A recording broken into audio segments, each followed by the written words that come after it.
আমি সাকওয়াত হোসেন বাবন। আমি পুরনো ঢাকাতে থাকি। তো আমি আজকে যে ঘটনাটা শেয়ার করব সেটা আমার জীবনে ঘটে যাওয়া একটা অত্যন্ত কি বলবো যে রোমহর্ষক ঘটনা বলা যায়, আবার রোমাঞ্চকর ঘটনাও বলা যায়। তো ঘটনাটা শুরুটা হলো এরকম। আমার ছোটবেলা থেকেই মাছ ধরার প্রতি খুব আগ্রহ। আমি সবসময় মাছ ধরি এবং আমার মাছ ধরার পদ্ধতিটা হচ্ছে ছিপ দিয়ে। তো আমি জানি যে কিভাবে মাছ ধরতে হয়, ওই কেঁচো দিয়ে, মাছের খাবার দিয়ে, মাছকে ডেকে কীভাবে মাছ ধরতে হয়, এগুলো আমি সবসময় জানি। ছোটোবেলা থেকে এটা হয়ে গেছে আমার মধ্যে। তো একবার ঘটনাটা যেখান থেকে শুরু, আমি সেটা বলবো, এটা ওই ঘটনাটা উল্লেখ না করলেই নয়। একবার আমার বাবা একজন সরকারি কর্মচারী, সরকারি অফিসার ছিলেন। তো উনি ঢাকার বাইরে পোস্টিং ছিল। তো আমরাও গেছি। আমি সাঁতার জানি না, ঠিক সাঁতার জানিই না।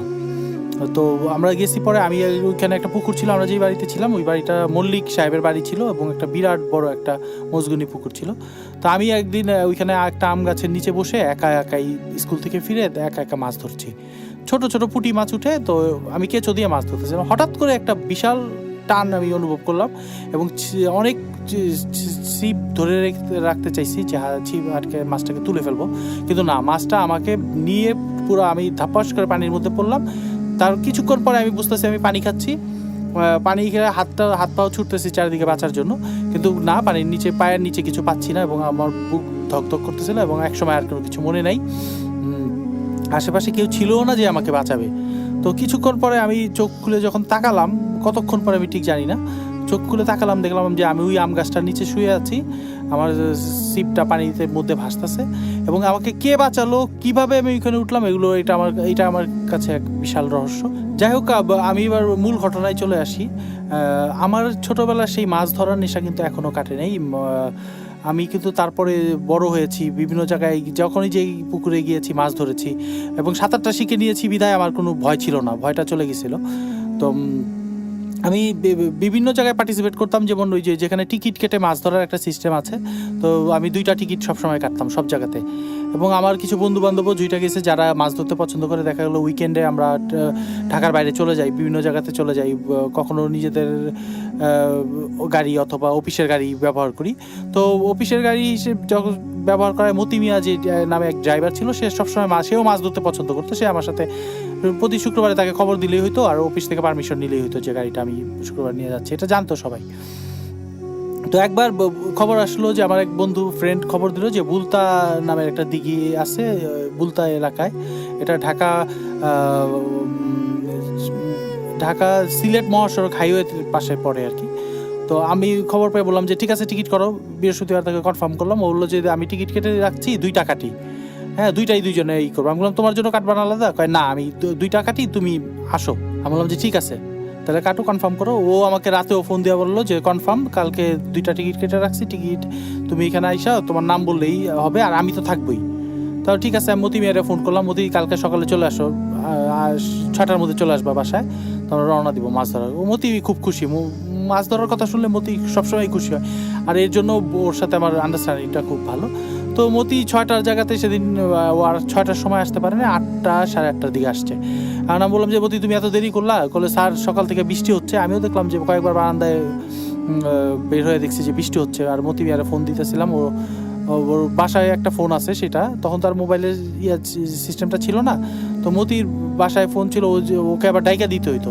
তো 2-1বার ওকে ডাইকা দেওয়ার পরে 3য়বার এসে বললো যে মতি বাসায় নেই। তখন আমি কনফার্ম বললাম যে মতি মনে হয় চলে আসতেছে। তো 8টা সাড়ে 8টার দিকে আমাকে নিচে এসে খবর দিল যে স্যার ও আসছে। আমার দারোয়ান এসে যখন বললো যে স্যার মতি মিয়া আসছে, তখন আমি রেডি হয়েছিলাম, নেমে গেলাম। ঢাকা সিলেট হাইওয়ে ধরে আমরা যখন ওই বুলতা নামক এলাকাটায় পৌঁছালাম, তখন প্রায় 11টা হয়ে গেছে। বৃষ্টি পড়তেছে, বৃষ্টির কোনো না থামার নামগন্ধ নেই। আমি যেয়ে দেখলাম যে বিশাল বড় একটা দিঘি, ওইটা বুলতা দিঘি নামে ওইখানে পরিচিত।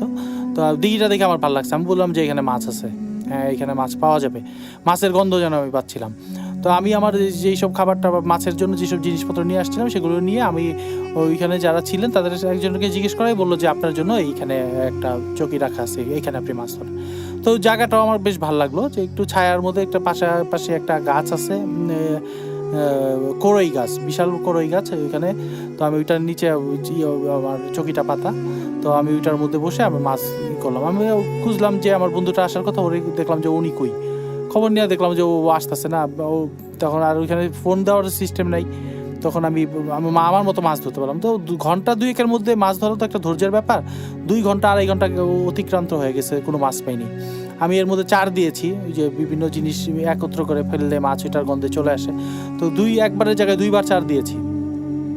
তো ঠিক ঘন্টা 2-2.5 পরে আমি যখন আমার বড়শিতে প্রথম টানটা অনুভব করলাম এবং বিশাল এক মাছ উঠলো। সেটা হলো প্রায় 7.5 কেজির একটা সিঁদুর রুই বলে। তো এটা একদম লাল টকটক একটা রুই, হ্যাঁ, এবং 7.5 কেজি। আমরা ওইখানে মাপছি, মাছটার ওজন 7.5 কেজি ছিল। আমি তো খুশিতে আর বাঁচি না, মাছটাকে উপরে তুলে তারপরে মাছ যখন ধরলাম, মাছের নেশা পেয়ে গেছে আমার, এবং 1 কেজি, 1.5 কেজি, 2 কেজি বিভিন্ন সাইজের মাছ উঠতেছে। আমি খুশি একেবারে 5টা 5:30, এবং সবার শেষে মনে হয় আমিই ছিলাম যে ছিপ গুছিয়েছি মাছ ধরা থেকে। তারপর ওইখানে বুলতা বাজারে গেলাম। বুলতা বাজারে যাই মতি মিয়া আমি চা খেলাম। চাটা খেয়ে তখন মতিরে বললাম যে মতি চলো রওনা দেওয়া যাক। তো সন্ধ্যা হয়ে গেছে, নামাজ ওইখানে হয়ে গেছে। তো সন্ধ্যার পরে আমরা রওনা দিছি। তো সারাদিনে যেহেতু মাছ ধরার পরিশ্রম গেছে, মাছগুলোকে গাড়ির পিছনে রেখে আমরা ঢাকার দিকে রওনা হয়ে গেছি। তো আমার পিছনের সিটে মতি মিয়ার পিছনে, আমরা একটা মাইক্রোবাসে ছিলাম, তো মতি মিয়ার পিছনের সিটটাতে আমি বসে চোখ বন্ধ করে দিছি এবং একটু তন্দ্রায় চলে গেছি। তো মতিকে বললাম যে মতি সাবধানে গাড়ি চালাও, দেখো বৃষ্টি হচ্ছে, গাড়ি যেন আবার বাইরে নিয়ে যাও। মতি বললো যে স্যার আপনি নিশ্চিন্তে ঘুমান, আপনার ঘুম বাসায় যেয়ে ভাঙবে। তো যেহেতু মাছ ধরা হয়েছে, আমার মনটার মধ্যে একটা প্রশান্তি চলে আসছে। যারা মাছ ধরেন তারা জানেন যে মাছ ধরা পড়লে কীরকম প্রশান্তি লাগে। তো আমি সেই পুরোপুরি প্রশান্তির মধ্যে ডুবে গিয়ে আমার চোখটা একটু বন্ধ করে দিচ্ছি, তন্দ্রা চলে আসছে। হঠাৎ করে দেখলাম যে গাড়িটা থেমে গেল এবং মতি মিয়া কাকে বলতেছে যে সর, এই সর, সামনে থেকে সর সর, এরকম করে চিৎকার করে উঠছে। তো আমি বললাম মতি কী হয়েছে? প্রথমে মতি আমার কথার কোনো রিয়াক্ট করলো না। তার দ্বিতীয়বার আমি বললাম যে মতি কী হয়েছে তোমার? একটু ঝুঁকা ওর দিকেই বললাম কী হয়েছে কি? বলে স্যার দেখেন কে সামনে দাঁড়ায় আছে। আমি বললাম সামনে দাঁড়ায় আছে কে মানে? আমি প্রথমে সামনে তাকায় কিছু দেখি নাই, গাড়ির ফ্লাইট লাইট চলতেছে, গাড়িটা থাইমা আছে, হ্যাঁ, গড়গড় গড়গড় করতেছে গাড়ি। তো মতিবা বললো স্যার বাম পাশে দেখেন। তখন আমি হাতের বাম পাশে দেখালাম, দেখলাম যে সামনের যে ফ্লাইট লাইটটা আছে, লাইটটার ঠিক পাশেই একজন দাঁড়ায় আছে, কেউ একজন দাঁড়ায় আছে গাড়িটা ঘেইসা, এমনভাবে দাঁড়ায় আছে যে গাড়িটাকে টান দিলে তার উপর দিয়ে গাড়ি যেতে হবে। তখন আমি বললাম যে কী সমস্যা কি? তখন মতি বললো স্যার আমি সরতে বলতেছি, সরতে স্যার, আমি কিন্তু গাড়ি তার উপর দিয়ে নিয়ে যাবো। আমি বললাম মতি তুমি থামো, অস্থির হও না, দেখি আমি গাড়ির গ্লাস নামাইছি, বৃষ্টি হচ্ছে বাইরে, একটু বৃষ্টিটা একটু বেশ ভালোই বৃষ্টি হচ্ছে। তখন আমি বললাম যে মাথাটা বের করে বললাম কি আপনার সমস্যাটা কি, আপনি গাড়ির সামনে কেন দাঁড়াইছেন? আমার হঠাৎ তখন একটা চিন্তা হয়েছে যে হয়তো কোনো গরিব টরিব মানুষ টাকা পয়সার জন্য গাড়ির সামনে দাঁড়ায় পড়ে গেছে বা এরকম কিছু। কিন্তু ওনার দিকে তাকায় আমার জানি শরীরটা কীরকম করে উঠলো, আমি একটু নিজেকে ঠিক বুঝাইতে পারবো না এখনও। যখন বলি আমার শরীর কাঁটা দিয়ে ওঠে, যে সেটা ঠিক তার চোখের দৃষ্টিটা, বিশেষ করে তার চোখের দৃষ্টিটা ঠিক নর্মাল না। মানে যারা ন্যাশনাল জিওগ্রাফিতে যে পশু পাখির অনুষ্ঠান দেখেন, তারা যদি যে বুনো লায়নগুলোর মানে সিংহের চোখ দেখেন, ঠিক এরকম দুইটা চোখ যেন তার মধ্যে বসায় ছিল, চাপাটা একটু ভিতরের দিকে ঢুকানো, থুতনিটা একটু বের হয়ে আছে, লম্বা একটা শেপ, না পুরুষ না মহিলা, এরকম মাঝামাঝি কিছু একটা, যেন একটু চুলগুলো বড় বড় দেখলে মনে হয় যে মহিলা, শরীরটা দেখলে মনে হয় মহিলা, কিন্তু মুখের দিকে তাকাইলে মনে হয় না যে উনি কোনো মহিলা বা অন্য কিছু, বা উনি একজন মহিলা, এটা বোঝা যায় না। তো আমি তাকানোর সাথে সাথে উনি আমার কাছাকাছি চলে আসে, গ্লাসের কাছে এসে বললে দে। এখন আমি বেশ চমকে উঠছি যে কি দিব? বললো যে তোর কাছে যা আছে দে। এখন আমি বললাম যে আপনার কি টাকা পয়সা দরকার, কিছু টাকা পয়সা দিব? হইতে পারে না এরকম যে গ্রামের মানুষ কিছু টাকা পয়সা যাচ্ছে ক্ষুধার্ত। সে বললো যে না তুই দে। তখন আমরা যারা মাছ ধরি তারা একটা জিনিস খুব ভালোভাবে জানি যে এই ধরনের অপার্থিব কোনো অনেক ঘটনা ঘটে অনেকের জীবনে, যে হঠাৎ করে কোনো অশরীরী বা অন্য কিছু সামনে এসে দাঁড়ায় মাছ চায়। তো আমার প্রথমেই আমার ভিতরে কে জানি বলে উঠলো যে এটা কি সেই ধরনের কিছু? আমি বললাম যে আপনি কি চাচ্ছেন বলেন। তো বললো তোর কাছে যা আছে তুই দে। এবার বেশ রাগাম্বিত স্বর এবং অস্থির হয়ে গেছে, তার মধ্যে বোঝা যাচ্ছে যে চোখ দুটা মনে হচ্ছে বের হয়ে যাবে। আমার জানি কি হলো ভিতরে, আমি গাড়ির দরজা টান দিয়ে গাড়ি খুলে ফেললাম। আমার মনে হলো যে মাছ চাচ্ছে। তখন আমাকে মতি মিয়া বলতেছে যে স্যার বের হবেন না, স্যার বের হবেন না, স্যার বের হবেন না, গাড়ি থেকে বের হবেন না। আমি মতি মিয়ার কথা সম্পূর্ণ উপেক্ষা করে পিছনে চলে গেলাম। পিছনে যে ক্যারিয়ার ওপেন করছি, ক্যারিয়ার ওপেন করে মাছের সামনেই মাছের যে মাছটা নিয়ে আসতেছিলাম, যে পলিথিন ব্যাগের ভিতরে মাছ ছিল, তার সেই পলিথিনের ব্যাগটা আবার একটা চটের ব্যাগের ভিতরে ঢুকানো। তো আমি প্রথমে চটের ব্যাগটা যে মুখটা যে বাঁধা দড়ি দিয়ে সেটা খুললাম, এবং পলিথিনের ব্যাগটার ভিতরে যখন হাত দিছি তখন আমার প্রথমেই হাতটা পড়ছিল যে সেই যে 7.5 কেজির যে বড় আপনার সিঁদুর রুইটা নিয়ে আসতেছিলাম সেটার উপরে। এবং এত বড় একটা মাছ যখন হাতে পেলাম, আমার কেন মনে হলো যেন আমি এই মাছটাই দিব। কিন্তু এত বড় একটা মাছ অন্যকে দিয়ে দেওয়া কিন্তু সহজ ব্যাপার না। যারা মাছ ধরেন তারা জানেন যে যেটা একটা বিশাল বড় একটা হার্ট হইতে হবে এদের। আমার প্রথমেই তখনই মনে হয়েছে যে এই মাছটা আমি দিয়ে দিব। তখন আমি মাছটা নিয়ে যেই ঘুরতে যাব, পিছন ফিরছি আর দেখি ওই ঠিক আমার পাশে ওইটা এসে দাঁড়ায় রয়েছে। দাঁড়ায় আছে এত কাছে, এত ক্লোজ, আমি পুরো এখনও যে বলতেছি আমার পুরো শরীর একটা ঝিম একটা ভাব হয়ে গেছে। মাথার চুলগুলো মনে হচ্ছে দাঁড়ায় গেছে এই বৃষ্টির মধ্যেও। বৃষ্টি যে হচ্ছে সেগুলো কোনো খেয়াল নেই আমার। তো আমি ওনাকে পিছনে দেখে নিজেকে সামলায় বললাম নেন। হ্যাঁ, দেখলাম ও কিছু বলে না, দাঁড়ায় আছে। আমি আবারও বললাম যে নেন, এইটা আপনি নেন। এবার বললো, উনি আমাকে বললো লাগবে না, রেখে দে। আমি বললাম যে লাগবে না মানে? বললো যে লাগবে না, রাখ ভিতরে রাখ। কারণ আমি ওনার দিকে তাকায় আসি, এরকম দেখলাম যে আমার হাতটা যেন অটোমেটিকলি মাছের ওই ব্যাগের ভিতরে ঢুকে যাচ্ছে। তো আমি এদিকে একটু তাকাইছি, দেখলাম যে মাছের ভিতরে ব্যাগের ভিতরে আমার হাতটা ঢুকে গেছে। এখন আমি তারপর যখন আমার পিছনে তাকাইছি, দেখি পিছনে কেউ নেই। আমি দৌড়ায় মতি মিয়ার কাছে গেলাম, ওই পিছনের ক্যারিয়ারটা খোলা, আমি ব্যাগটুকু দৌড়িয়ে, ও তো মতি তো ওই সামনের সিটে বসে আছে, ড্রাইভিং সিটে। বললাম মতি তুমি কাউকে দেখছো এদিকে যেতে? না স্যার, কাউকে দেখিনি। তো মতির সাথে সাথে আমাকে বললেই আমি বললাম যে হঠাৎ করে কোথায় গেল? মতির সাথে সাথেই গাড়ি থেকে নেমে আসছে। ও নাইমা বললো স্যার আপনি গাড়িতে উঠেন। গাড়িতে ও মতি একরকম আমাকে ওইখান থেকে নিয়ে আসে, আমি যেখান থেকে নামছিলাম ওই সিটে উঠাই দিল আমাকে, বললো স্যার উঠেন। ও কেরিয়ার বন্ধ করলো, তারপর বললো স্যার আর কোনো কিছু। আমি বললাম কি দেখলাম মতি? এটা মতি গাড়িতে উঠা গাড়ি চালু স্টার্ট করে দিছে, গ্লাসগুলো বন্ধ করে দিছে, তো গাড়ি চলতেছে। আমি বললাম মতি কি দেখলাম এটা? মতি কিছু একটা বলতে যাচ্ছিল, তারপর দেখলাম মতি চুপ হয়ে গেল। মতি বললো যে কোনো কথাই বলে না। এখন মতিকে আমি যতই প্রশ্ন করি যে মতি আমরা কি অপার্থিব কিছু দেখলাম, আমরা কি ওই ধরনের কিছু দেখলাম, এটা তো আর কি আমি বিশ্বাসও করতে পারতেছি না, কি দেখলাম? মতি কোনো কথাই বলে না। আমি আসলে মতির সাথে কথা বলতেছিলাম নিজের ভয়টা কাটানোর জন্য। তো মতি কোনো কথা বলে না। তো কাঁচপুর ব্রিজ অতিক্রম করলাম। মতিকে বললাম মতি গাড়ি সাবধানে চালাও। আমার ভয় হচ্ছিল যে মতি না গাড়ি রাস্তার বাইরে ফেলে দেয়। তো মতিকে বলছি মতি তুমি গাড়ি সাবধানে চালাও। মতি গাড়ি সাবধানেই চালাতেছিল। কাঁচপুরের ব্রিজ যখন ক্রস করে আমরা এদিকে আসছি, তো তারপরে মতি মনে হলো যে ঝড়ের বেগে ঢাকার দিকে চলে আসতেছে গাড়ি। তো কিছুক্ষণ গাড়ি ও স্পিডটা অনেক বাড়ায় দেয়, আবার গাড়িটা কিছুক্ষণ কমায় দেয়, আস্তে আস্তে যায়। আমি বললাম যে মতি তুমি সাবধানে চালাও। ওকে যতই বলি ও আমার কোনো কথাই শুনতে পারে। আমি যে পিছনে বসে আছি এটা যেন মতির খেয়ালেই নেই। তারপরে যাই হোক, আমার আর কোনো বিপদ হলো না, আমরা ঢাকায় চলে আসলাম। তো ঢাকার মানে যে যাত্রাবাড়িতে এসে, যাত্রাবাড়ি যারা ওইখানে যান সবসময় জানেন যে বাম পাশে একটা পেট্রোল পাম্প আছে।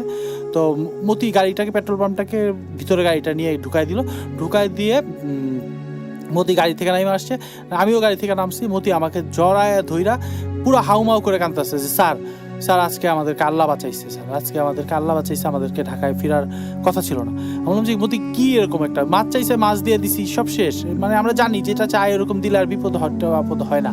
হ্যাঁ, কোনো ঝামেলা ছিল না। কয় স্যার যাকে আপনি মাছ দিছেন সেই জিনিসটা আপনার পিছনের সিটে বসে আসছিল। আমরা যে ঢাকা পর্যন্ত আসছি স্যার, কাশপুরের আগ পর্যন্ত পুরোটাই আপনার পিছনে বসেছিল। আমি বললাম তুমি দেখলা কেমন? স্যার আমি ব্যাক মিররে দেখতেছি সে আপনার পিছনে বসে আছে এবং এক দৃষ্টিতে আমার সামনের দিকে তাকায় আছে এবং আপনারা দেখতেছে। আর আমার পুরো আমারও শরীর কাটা দিয়ে উঠলো। মতি বলতেছে যে স্যার কাঁচপুরের ব্রিজের পরে তাকে কখনো দেখছি বসে আছে, কখনো দেখছি নাই। তো যখন দেখছি বসে আছে আমি গাড়ি আস্তে আস্তে চালাইছি, আর যখন দেখছি নাই স্যার আমি গাড়ি জোরে জোরে তার চালাইছি। তো স্যার আজকে আমাদেরকে আল্লাহ বাঁচাইছে। আল্লাহ যদি আমাদের সাথে না থাকতো তাহলে আমাদেরকে কেউ বাঁচাতে পারতো। তো এটা আমার জীবনে ঘটে যাওয়া একটা রহস্যময় ঘটনা। তো এই ঘটনার পরে আর কি পরবর্তীতে যে ঘটনাটা ঘটছে সেটা এটার সাথে অনেকটা লিঙ্ক আছে, আমি লিঙ্ক পাই। আমি সেনা কল্যাণ ইন্স্যুরেন্স কোম্পানিতে আইটি ডিপার্টমেন্টের হেড। তো আমি আমার যে চেম্বার আছে, আমি যে ওখানে যে বসি, তো আমার যে পিয়ন, আমার পিয়ন হিসাবে, ব্যক্তিগত পিয়ন হিসাবে কাজ করে। তো ওর নাম মহামিনুল। ওর নামটা উল্লেখ করলাম এই কারণে, আমরা যে কারণ বাজারে জালালাবাদ ভবনে বসি। তো জালালাবাদ ভবনের আমরা 4র্থ তলা এবং 5ম তলাটা আমাদের অফিস। তো ও রাতেবেলা ওই ইয়াতে ঘুমায়, আমাদের 5ম তলায় ঘুমায়। 5ম তলার অফিসটা এখনো ডেকোরেশন কমপ্লিট হয় না, ইন্টেরিয়র কাজ চলতেছে। তো ও একদিন আইসা আমাকে বললো যে স্যার আমি তো উপরে ঘুমাই, একটু আমার একটু ভয় লাগে। আমি বললাম যে কী ব্যাপার, কেন ভয় লাগে? কয় স্যার ওই যে আমাদের পাশে যে বিল্ডিং, রাস্তার ঠিক অপোজিটে একটা বিল্ডিং আছে, সেখানে ওই যে সোশ্যাল ইনভেস্টমেন্ট ব্যাংকের একটা শাখা আছে। তো বললো ওইটার উপরে খালি, চারিদিকে দেয়াল তুলে ছাদটা করে রাখছে, ওইখানেও কাজ চলতেছে। বললো স্যার আমি তো আমাদের উপরে তলায় ঘুমাই, তো স্যার হঠাৎ করে রাত্রেবেলা ঘুম ভেঙে গেছে, আমি ওই দেয়ালের দিকে তাকাইলাম, দেখলাম যে ছাদের উপরে জানি কে হাঁটতেছে, ওই বিল্ডিংয়ের ভিতরে কে হাঁটতেছে। এবং হাঁটতে হাঁটতে স্যার ঠিক আমাদের যে সামনে ওই বিল্ডিংটা থেকে বের হয়ে গেল, শূন্যের মধ্যে সে হাঁটতে হাঁটতে মিউনিসিপ্যাল কর্পোরেশনের অফিসটা ক্রস করে চলে গেল। এরপরে স্যার আমি কিছু দেখলাম না। আমি বললাম কেমন দেখতে? তো আমি যেই জিনিসটাকে দেখছি, মোহামিনুলের বর্ণনাটা হুবহু এক। তো আমি ওর বর্ণনাটা শুনে আবার চমকাই গেছি যে এখন আমি এইখানে আছি, মানে জালালাবাদ ভবনের কথা বলতেছি, যে আমি যেই অফিসটার পিছন দিয়ে ওই বিল্ডিংটা দেখা যায়, একদম আমার জানলাটা গ্লাস, বড় গ্লাসটার পিছন দিয়ে দেখা যায় যে একটা পুরো ওই বিল্ডিংটা দেখা যায়। এখন আমি মোহামিনুলের ভয়ে বর্ণনা শুনে চমকে উঠলাম এই কারণে যে ওইটাকে আমাকে ফলো করছে এখনও।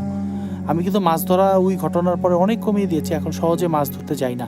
যাই হোক, এটাই আমার জীবনে একটা ঘটে যাওয়া বিশাল রহস্যময় ঘটনা।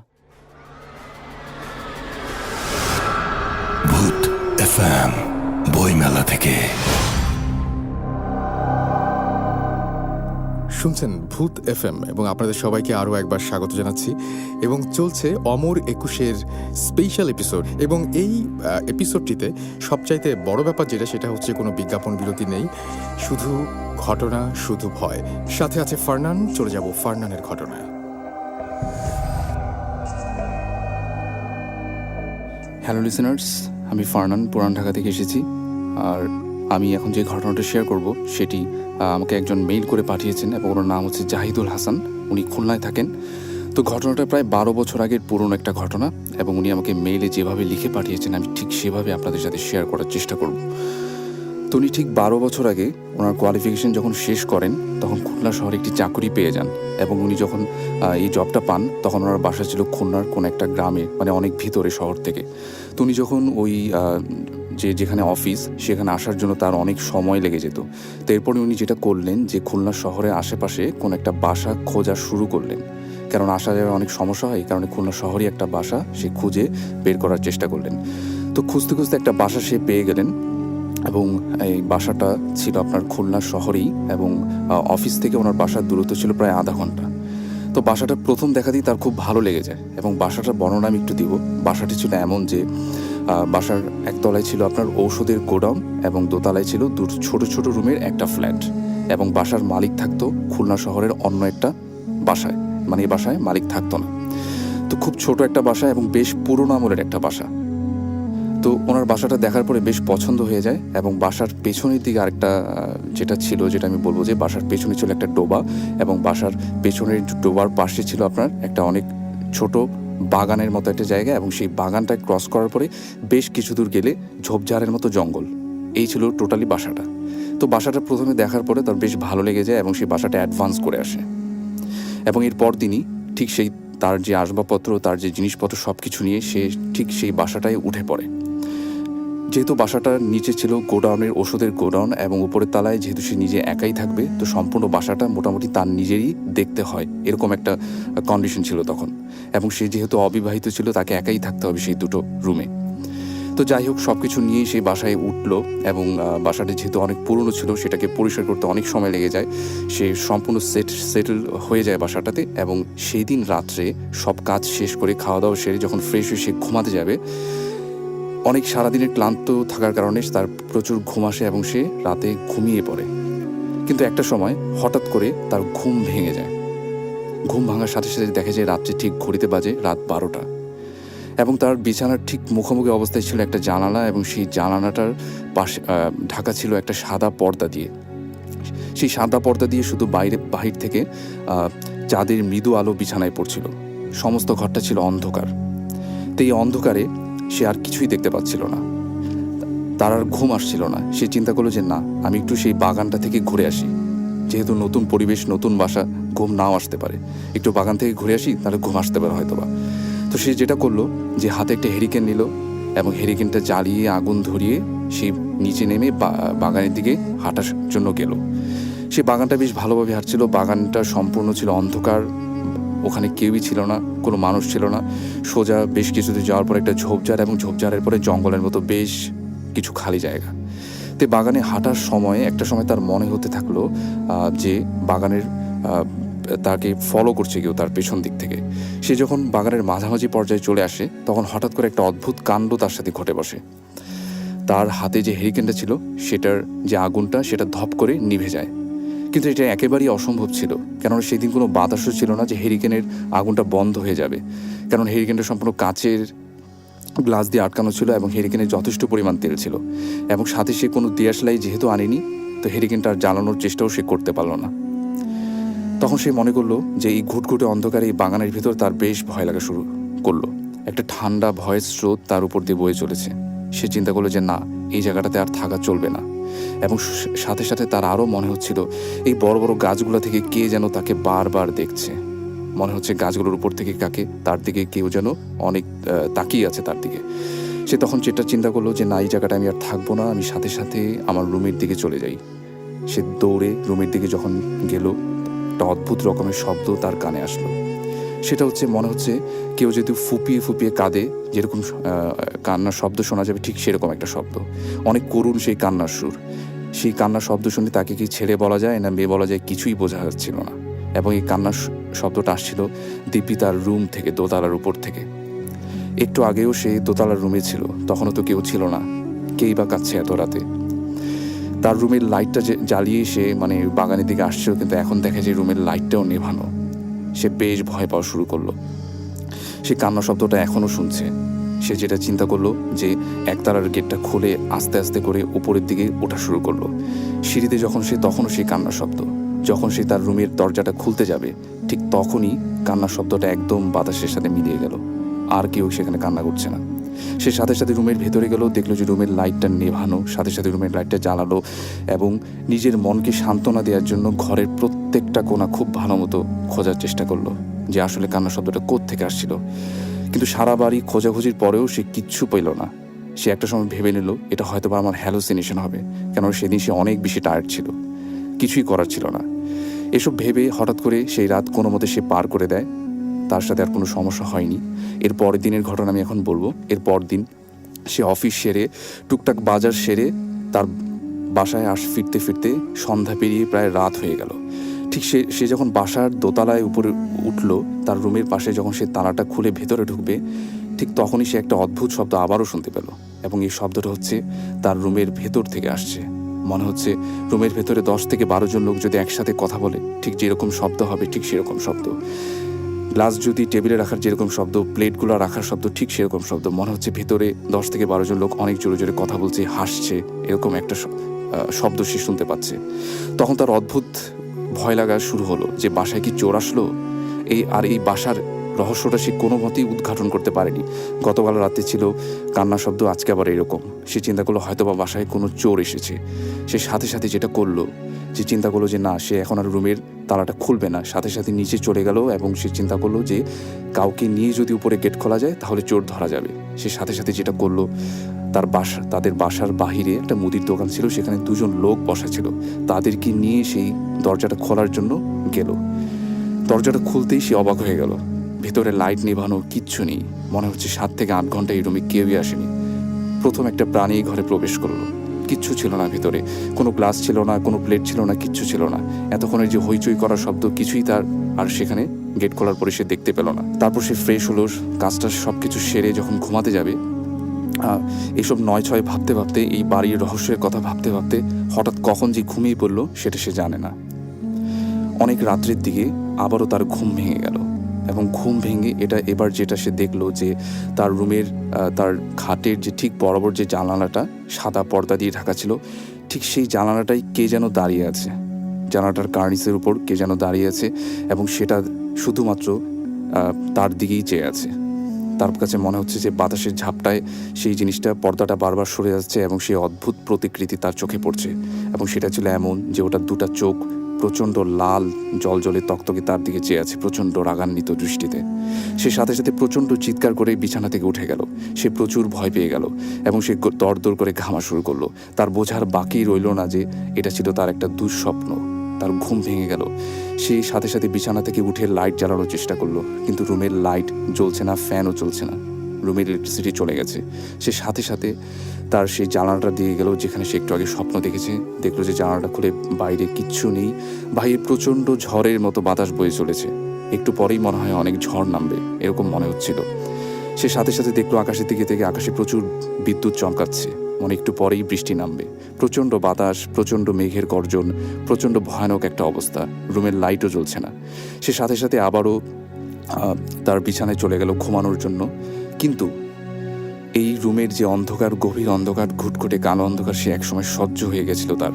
কিন্তু হঠাৎ করে সেই বিছানায় যাওয়ার পরে তার আবারও একই ধরনের একটা শব্দ সে তার কানে আসলো। সেই শব্দটা হচ্ছে কেউ যদি ফুপিয়ে ফুপিয়ে কাঁদে, ঠিক যেরকম শব্দ, সেই মায়াবী কান্নার সুর আবারও তার কানে আসলো। কিন্তু এই কান্নার শব্দটা মনে হচ্ছে তার রুম থেকে আসছে, তার রুমের এই ঘুটঘুটে অন্ধকারের ভিতর থেকেই এই শব্দটা আসছে। হঠাৎ করে যখন ওই বিদ্যুৎ চমকালো, বিদ্যুতের যে আলোর যে ঝলকানি, সেই ঝলকানিতে একটা অদ্ভুত জিনিস সে খেয়াল করতে পারলো। তার ঘরের কোনায় যে ঘুটঘুটে অন্ধকার জমাট বাঁধা ছিল, সেখানে অল্প আলোয় সে দেখতে পেল কিছু একটা সেখানে বসে আছে, এবং সেখান থেকে সেই কান্নার শব্দটা আসছে। এবং সে যেটা দেখলো যে এরকম বিদ্যুৎ চমকানোর মাঝখানে যে আলোর ঝলকানি, সেটাতে সে দেখলো যে একজন কেউ যদি বসে থাকে হাত পা গুটিয়ে, এবং সে যদি কান্না করে ঠিক যেরকম দেখাবে ঠিক সেরকম। এবং ওটার এমন বর্ণনা ছিল যে ওটার সামনে প্রচুর বড় বড় চুল দিয়ে চেহারা ঢাকা ছিল, এবং ওটা সাদা একটা কাপড় পরা ছিল, এবং ওটার চোখের কোনো পাতা ছিল না, চোখের মণিগুলো লাল জলজলে ছিল, এবং তার দিকে এমনভাবে চেয়েছিল মনে হচ্ছে ওটা লোকটা যেন তার শত্রু একটা। সে প্রচণ্ড ভয় পেয়ে গেল। সে একটা জিনিস হঠাৎ করে ফিল করা শুরু করলো যে তার কাঁধের উপরে মনে হচ্ছে কেউ চেপে বসে তাকে ধরে রেখেছে। সে প্রচণ্ড চিৎকার করার চেষ্টা করলো, কিছুই সে করতে পারলো না। সে একসময় দেখলো যে সে অদ্ভুত প্রতিক্রিয়াটি জিনিসটা হামাগুড়ি দিয়ে তার সামনে আসার চেষ্টা করছে। তারপরে তার সাথে আর কী হলো সে কিছুই জানে না।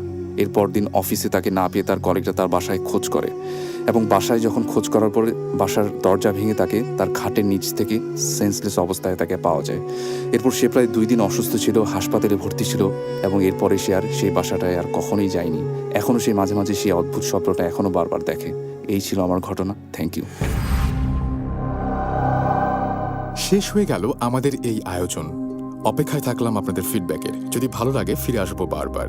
আপনাদের ভালোবাসার কারণেই ভূত এফএম এসেছে এতটা দূর, এবং ভবিষ্যতে আমরা চাই আপনাদের ভালোবাসা। সেই জন্য মনে রাখতে হবে আমাদের ইমেল অ্যাড্রেসটি bhutfm@radiofurti.fm। আর ভুল হবে না, কারণ এটি সংরক্ষিত থাকবে সিডিতে। আর একদম ভুলবেন না, ভূত এফএম প্রচারিত হয় প্রতি শুক্রবার রাত 11:59 শুধুমাত্র রেডিও ফুর্তি 88.0 FM-এ। কথা হবে আবার কোনো স্পেশাল এপিসোডে। সেই পর্যন্ত সবাই ভালো থাকবেন। ভূত এফএম বইমেলা থেকে।